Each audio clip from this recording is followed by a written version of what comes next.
कस्तो छ, how are you भन्ने प्रश्नवाचक चिन्ह चाहिँ हामी कतिलाई मन पनि पर्छ, कतिलाई मन पनि पर्दैन।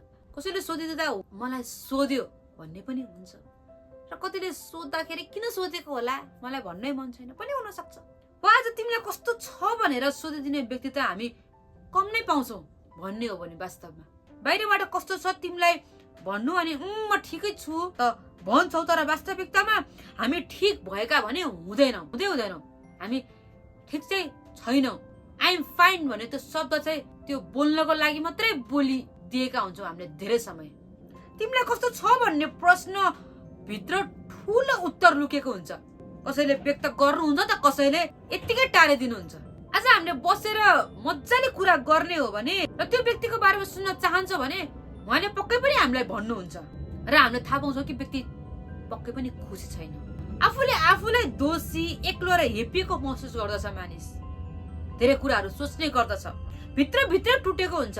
सबै मानिस हुँदा पनि एक्लो, कसैले बुझ्दैन, माया नै गर्दैन, वास्ता नै गर्दैन, कोही छैन मेरो, सबै स्वार्थी छ।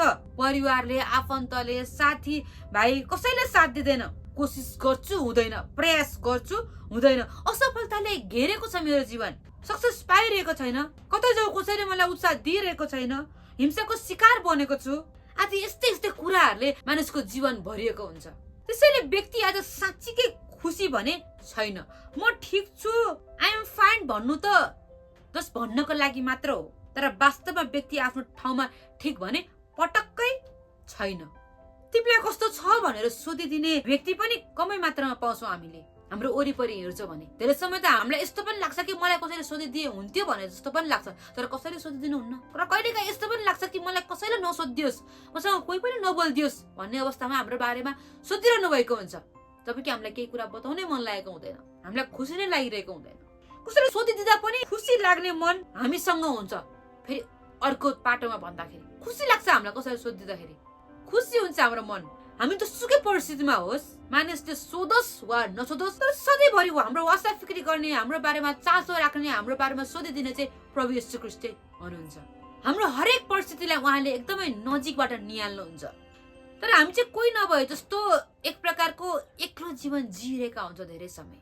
नसोध्नु भन्दा सोद्धाखेरि चाहिँ धेरै कुराहरूमा समाधान पाउने खालको अनुभूति हुन्छ मानिसहरूलाई। कसैले मलाई सोधिदिए हुन्थ्यो, मेरो वास्ता फिक्री गरिदिए हुन्थ्यो। मानिस त्यो चाहन्छ, एउटा केयर भन्ने कुरा मान्छेलाई चाहिरहेको हुन्छ। त्यसैले हामीले अरूलाई कस्तो हुनुहुन्छ, के गर्दै हुनुहुन्छ, आजभोलि के कुरामा व्यस्त हुनुहुन्छ भनेर सोधिदिँदा पनि राम्रै हुन्छ। फिलिप्पी 2:4 भन्दछ, तिमीहरू हरेकले आफ्नै हित मात्र नखोज तर अरूका हितलाई पनि हेर। हामीले धेरै समय चाहिँ मलाई सोधे भइहाल्यो नि, म ठिक छँदैछु नि, उसले मलाई सोधिहाल्यो भइहाल्यो नि, अरूको किन वास्ता गर्नु भनेर भन्छ। तर होइन, हामीले अरूको हितको पनि हामीले ख्याल चाहिँ गर्नु पर्दछ।